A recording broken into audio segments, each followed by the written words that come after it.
welcome my dear students. It is for the first time in the last few weeks that we are meeting on a positive note. The ambience is quite favorable, optimistic in the sense that the second wave of COVID is subsiding, showing signs of abating, and the monsoon has arrived in the nick of time. It is for the first time in the last 12 or 13 years that the monsoon has arrived in the right time in Bihar, and the clouds are hovering outside. It is raining cats and dogs outside, and the environment atmosphere is very pleasant.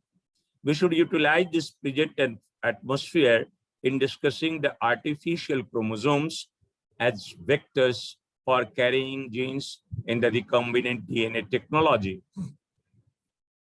The chromosomes, not only carry the genes, but they condense the genetic material. They are nucleoproteins. They have histone octamers around which the DNA is wrapped, and these nucleosomes are further condensed so that the entire genetic material could be neatly packaged inside the nucleus of each cell. So not only they are the passive carrier, but they also allow the expression of those genes, and the expression requires unfolding of the genes and entry of enzymes for their replication or transcription, etc. So the transcription requires unfolding and unfolding of double helix too, so that DNA could code for the synthesis of RNA. So the chromosomes are the carrier of genes. They allow the expression of genes by decondensing them, and they allow the separation of genes by condensing them, the DNA fragments. Similarly, artificial chromosomes also are a man-made device, you can say, which can carry the genes or the stretch of DNA of our choice of, in principle, any length. It is not only that 300 kilobase pairs or 400 or 1000. They can literally carry the DNA fragment of any length. And since they have centromeres, telomeres also, they have stable existence inside the cell. They act as a separate entity inside the cell. That is, the natural karyotype. It's there without being disturbed. We have got an additional artificial chromosome that carry the gene of our choice and allow the expression of gene, transfer of gene. And since they remain outside the natural chromosomes, they do not disturb their function. They do not come into the natural functioning of the chromosomes. So they are a very valuable instrument for giving effect to the recombinant DNA technology and gene therapy. So let us see in detail that how these artificial chromosomes are constructed, what are their types, and how they act. So begin with the slides here.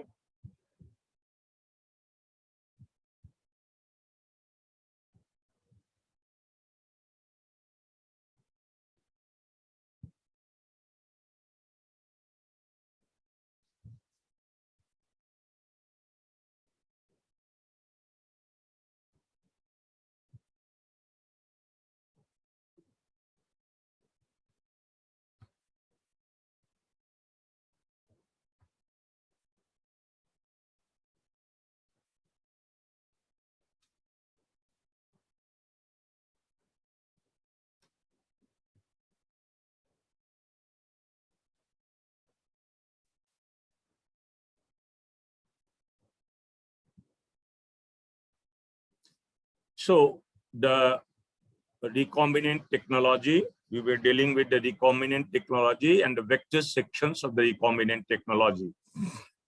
And the ultimate vector is the artificial chromosome. So what are artificial chromosomes? These are laboratory constructs. That's why they are called artificials. The chromosomes or the chromosome-like entity which we construct in the laboratory in vitro conditions, and they perform the functions that are being performed by our natural chromosomes. So these laboratory construct chromosomes are called artificial chromosomes, and they can be of several types, such as HACs, human artificial chromosomes, BACs, bacterial artificial chromosomes, YACs, ist artificial chromosomes, PACs, P1 derived artificial chromosomes, etc. Why artificial chromosomes? What are the major advantages of the artificial chromosome? If we insert a DNA fragment being carried by the plasmid inside the cell, and if that plasmid integrates into the chromosome, into the natural DNA, there is a chance, there is a fear, there is a possibility that it will disrupt the gene architecture, and disruption of that architecture will lead to the inhibition of the normal functioning of the chromosome. So the integration induced mutation or disruption will disrupt the normal functioning of the chromosome. So what to rectify any genetic defect, we will create a genetic defect, and we are likely to create a genetic defect. So this is a big pitfall. Another risk is that entry of a plasmid may generate immune response, and this immune response will, since that plasmid will be identified as an alien, that is one entering from outside, and our body will attack by forming antibody or through the cell-mediated immunity or whatever may be. So there are many pitfalls. Immunogenicity, immune response may be generated. Insertional mutagenesis, that is, they can get inserted at a point and mutate a particular genome. Oncogene activation, they may activate the cancer genes. Limitations of capacity for transgene expression. There is another limitation, is that the length of the DNA that can be carried by such vectors that we have discussed earlier is limited. That is, they can carry the insert of our choice only to a limited extent. They cannot carry large inserts, and that's why their utility is limited. Then ACEs, that is artificial chromosomes, can be linear and circular. Linear form of AC, which is having potential of unlimited transgene capacity. So the linear artificial chromosomes are more useful, are the latest tool in our hand for carrying the DNA stretch of our desired choice into another system, because we can insert a origin site of replication. We had already inserted origin site of replication in case of phosphate, in case of cosmid, etc. Here we will also insert, but in addition, we can insert a centromere. We can create the centromere, and that will allow the chromosome to get attached to the spindle fibers, and this attachment will lead to the segregation and passing to the cells of the next generation, that is the daughter cells, and DNA capping telomeres to provide stability. You know that the tails of the chromosomes have telomere. So in artificial chromosomes too, we can construct telomeres. So they have centromeres, telomeres, as well as site of origin, and that's how they can replicate they can segregate and they can remain as a stable entity inside the cell. So they can act as the 47th chromosome, as in our case, and they remain there and ensure the expression of the segment of gene or the stretch of DNA that we have incorporated inside that artificial chromosome. And the length of that stretch can multiply many-fold if we are utilizing the artificial chromosomes. So gene delivery vectors in the form of artificial chromosomes incorporate following properties: high transfection efficiency, they can enter inside the new system very efficiently; long-term and stable maintenance in the host site, they remain stably inside the host cell without integrating into the host chromosome. And due to this property, they don't disturb the normal architecture of the chromosome, natural chromosome, and that's why there's no chance of any mutagenesis or any activation of oncogenes. Their expression can have therapeutic values and no risk of cellular transformation or host immune system. Since they are not immunogenic, there is no risk of activating the immune system or triggering the immune response of the host in which they have been incorporated. So these chromosomes, called artificial chromosomes, are very useful, and they represent a long jump over the other vectors such as plasmids, cosmids, phosmids, etc.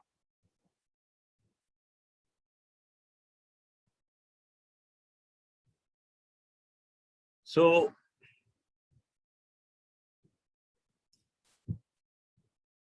we can have an idea, a look at the pros and cons. Human artificial chromosomes, transgene capacity is unlimited. That is, they can carry an unlimited longer stretch of DNA. Large transgene capacity naturally segregates in human cells. As we have seen, they have centromeres, telomeres, so they remain inside the cell as a stable entity. And not only that, since they have centromeres, they can get attached to the spindle apparatus, and that's how they can be segregated in the two daughter cells, segregated and passed into the two daughter cells. So non-integrating, since they do not integrate, there is no chance of mutagenesis. The disadvantages are that they are fragile construct. Although we have incorporated telomeres, we have tried to impart stability, they are still fragile because we have constructed them in vitro environment and we have injected or transfected them. Difficult to purify and low transduction efficiency. That is, they have efficiency of transfer is not that high. They do not transduce at higher efficiency. The second is artificial chromosomes, where you have got the limitation about 2.5 MB, large transgene capacity, larger than bacterial artificial chromosomes or than plasmids, but their capacity is lower than the human artificial chromosomes, and ease of production, they can be produced easily, modified easily, but here also they are fragile and the transduction capacity is not that high. Bacterial artificial chromosomes, their carrying capacity, that is their transgene capacity, that is their capacity to carry the gene of our interest, the stretch of DNA of our interest is far more lower. That is, they can carry a DNA stretch about of 300 kilobases, and so it is much lower than artificial chromosomes, which would carry 2.5 MB. So it can be infectiously delivered. If it is virus based, then the virus can be, if the virus is infective, it can infect the cell. Ease of purification, they can be purified easily, but the limited capacity to carry, the limited transgene capacity is a major handicap as far as the bacterial artificial chromosomes are concerned. Now, let us discuss different types of artificial chromosomes. The first one is P1 derived artificial chromosomes.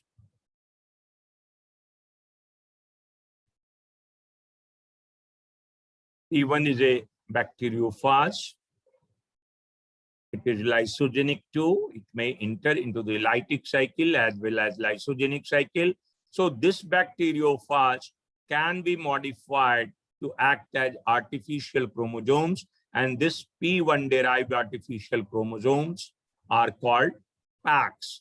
So its capacity to carry transgene is about twice the cosmid, but less than this artificial chromosomes. So they can carry more long DNA stretch, which is longer than that which can be carried by the cosmid, but the DNA stretch carried by them is far more shorter than that which could be carried by the artificial chromosomes. So the length of the DNA which could be carried by the PACs is in between the cosmid and YAC, is artificial chromosome, that is more than the cosmid and less than the artificial chromosomes. Construction of PACs. So we can construct PAC, that is the P1 derived artificial chromosome, by inserting a PAC site, which is necessary for packaging of recombinant molecules into fat particle. Then the vector contains two LOX-P sites. LOX, locus of crossing over. Crossing over is being represented by X. LO, locus. So there are two crossing over recombinant site, and here is an enzyme called Cre recombinase. It is the product of Cre gene, CRE gene, causes recombination gene. Cause recombination stand for CRE.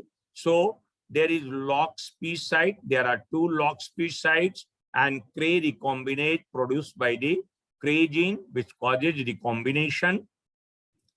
And not only that, it also carries the marker which helps in identifying the transgene carrying PAC. There is a shuttle PAC called PJCPAC MAM2. PJCPAC, PJC, P1 derived artificial chromosome, MAM2. Vectors contain wild type and LOX-P sites. Epstein-Barr virus.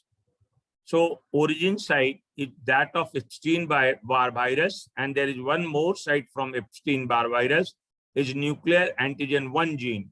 Then puromycin resistant gene for propagation on the mammals.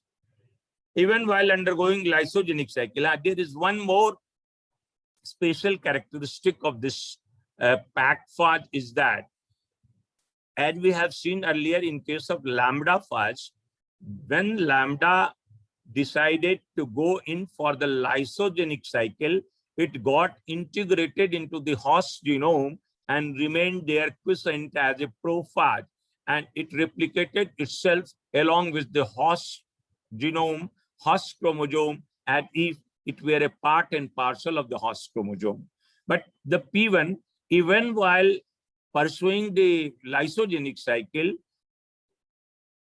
does not get integrated inside the host genome, inside the host chromosome, but they maintain a plasmid type existence, that is, they remain outside the host chromosome and replicate independently. So that is a big advantage, because P1 derived artificial chromosome won't get integrated into the host chromosome, and so the risks of mutagenesis or disruption of the function of the chromosome is not there. So it doesn't get integrated into the host genome and replicates as a plasmid. Used in cloning important biomedical sequences. We utilize PACS in cloning important biomedical sequences and for constructing genome libraries, and in cases where we have to carry not that much larger stretch of DNA. So it is, if the stretch of DNA which is to be carried, which is to be transferred, which is to be vectored from one source to the other source is not that long, then we can go for the PACS, that is the P1 derived artificial chromosomes. Now here you can have a PACS at a glance. Here the PAC, PJC PAC MM1. You see here that there is here the origin side is Epstein-Barr virus origin. As we have discussed earlier, that there are two segments, two genetic elements from the Epstein-Barr virus. The one is Epstein-Barr virus, or EP, origin site, and the other is nuclear antigen 1. Then here is puromycin resistance site, which act as the marker. Here FAJ P1 plasmid replication regulatory organ unit, because it is P1 FAJ, so replication regulation is done by this segment. And then here is kanamycin resistant element, genetic element, and here we have got several sites for restriction endonucleases, which can integrate the gene or the DNA segment of our choice. Similarly, here is a generalized diagram. We have LOXP, locus for crossing over, LOXP, and here two LOXP sites, then PAC site, which is necessary for the packaging. Here you have got ampicillin resistance site, then P1 plasmid origin. In this case, the origin was derived from Epstein-Barr virus. Here P1 plasmid origin is there, and the kanamycin resistance is there to as an identifiable marker. So this kanamycin resistance imparts a special feature, and by which a transformed or a recombinant artificial chromosome will be recognized, because the kanamycin drug will act upon all other non-recombinant plasmids or non-recombinant lambda phases, non-recombinant P1 phases, whereas this kanamycin resistance element will lead to the survival of this artificial chromosome and phage, even while it is reared in the kanamycin environment.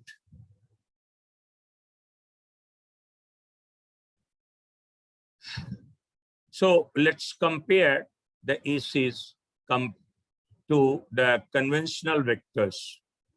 So these are human artificial chromosomes. They can be constructed by altering the already present chromosome, and they can also be constructed de novo, that is, they can be constructed entirely anew. So we shall see later on that what are those methods of construction of artificial chromosomes. But here we have a graphical idea. So if we develop artificial chromosomes from already existing, that is the pre-existing chromosomes, it is called engineered chromosome. And if we construct a new artificial chromosome, it is de novo. Patient-derived chromosomes, we can construct artificial chromosomes from the patient-derived chromosomes too, and fragments of natural chromosomes too. Here are different sizes of DNA stretch which can be carried by different types of artificial chromosomes. Here you see that in case of conventional delivery system, that is the vectors which we have studied earlier, if a clone DNA along with the promoter, along with its regulatory unit is injected, there is a chance of it getting integrated into the chromosome or it eliciting immune response from the body. So integration into host genome, here you see it is integrating, so it may cause genomic disruption, and we have seen earlier that its integration may disturb the structure of normal chromosome. They may induce mutagenesis, they may activate oncogenes, and so instead of causing a benefit, they may harm the recipient system or the cell. So unpredictable copy number, their numbers are not predictable. They may be produced in multiple copies, and low copy number is necessary for efficient functioning. So they should not multiply so that they can exert pressure on the molecular machinery of the cell and cause the disruption of the metabolism of the cell. Then they can cause also silencing by getting integrated into the chromosome. They can cause silencing, limitation of inserted DNA size. As we have seen that only DNAs of smallest stretches, that is having fewer nucleotide base pairs, can be transferred, can be delivered to such type of delivery vectors. But in case of artificial chromosomes, you see here, there is a human artificial chromosome. It is not getting integrated inside the normal chromosome. It is not inducing mutagenesis.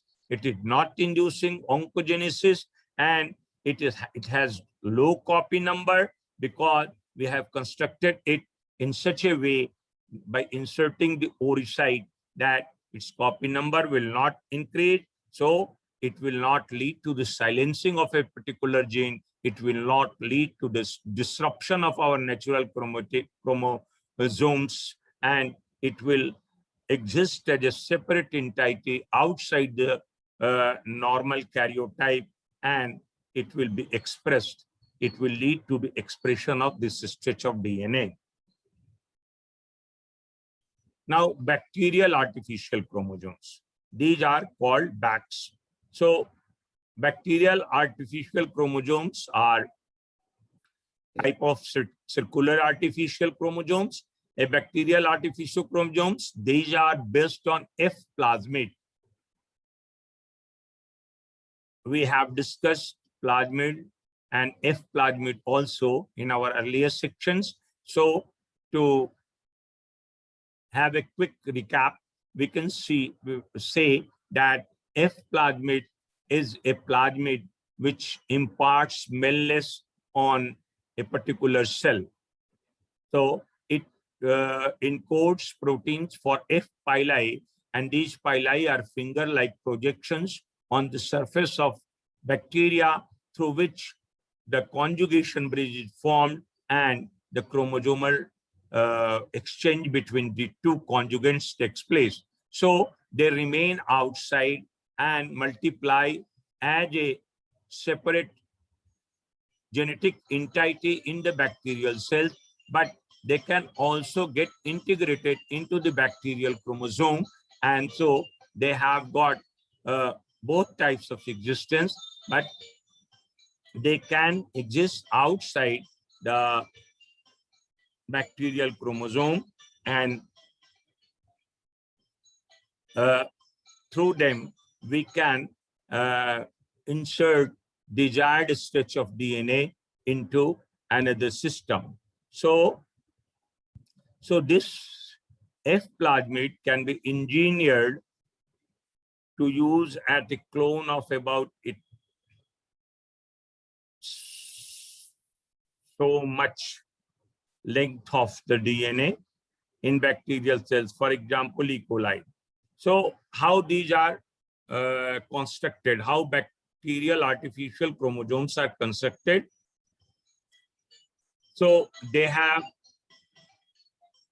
to ensure their division, they will have to, sorry.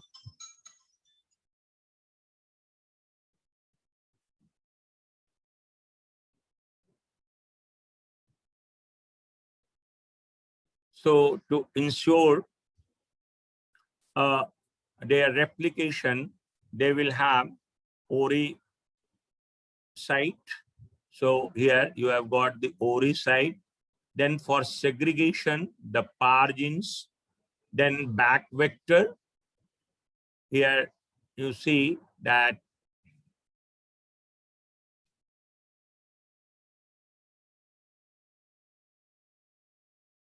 cloning sites are here, and there is a LAC-Z site. And this LAC-Z site is a selectable marker. That is, we can identify the transformed cell by the presence of these LAC-Z site, as we have discussed in detail in our earlier classes, that the beta galactoside secreted by this LAC-Z site, rather encoded by this LAC-Z site, transforms the indoxyl into indigo by dimerization, and that's why the color changes into the blue, and this blue color is an indicator of the transformed cell. So this LAC-Z is a selectable marker, and then the resistance to chloramphenicol, CMR resistance, is also there, which acts as a marker.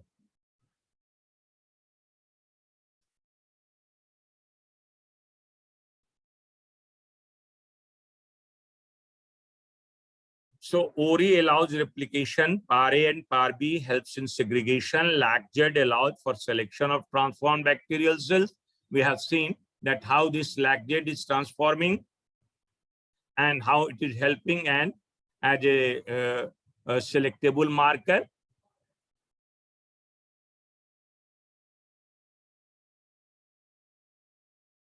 So we have studied in quite detail in the last class that this beta galactosidase transforms the dibromo-dichlorogalactosides into dibromo-dichlorogalactoside.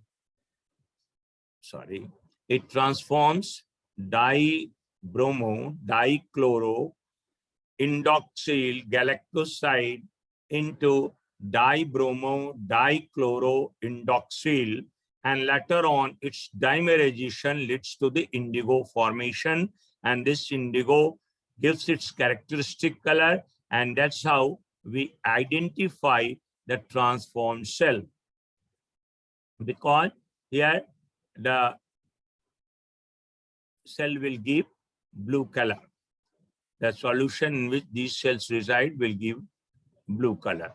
The chloramphenicol resistance is also a selectable marker, because even when we add chloramphenicol to the media, other cells which are susceptible to the chloramphenicol, they will perish, whereas the one having CMR will continue to flourish. And so since the CMR is present, that is chloramphenicol resistance element is present in the back vector, we can easily identify the back vector. So these are the selectable markers. CAMR is also a selection marker in addition to the DNA integration site. So there are sites for DNA integration too. Now, if DNA integration is done at this site, this LAC-Z will be disrupted, and this disruption will lead to the non-production of the beta-galactosidase.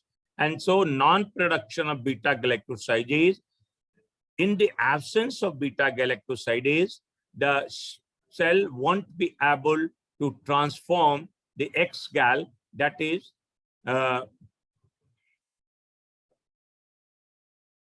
the marker which was added to the solution will not be transformed into indigo, and so the blue color will not be there. So those having LAC-Z, undisrupted LAC-Z, that is intact LAC-Z, will lead to the blue color production, whereas those having disrupted LAC-Z, disruption due to the integration of the foreign DNA, of the aligned DNA, of the gene of our choice, DNA of our choice.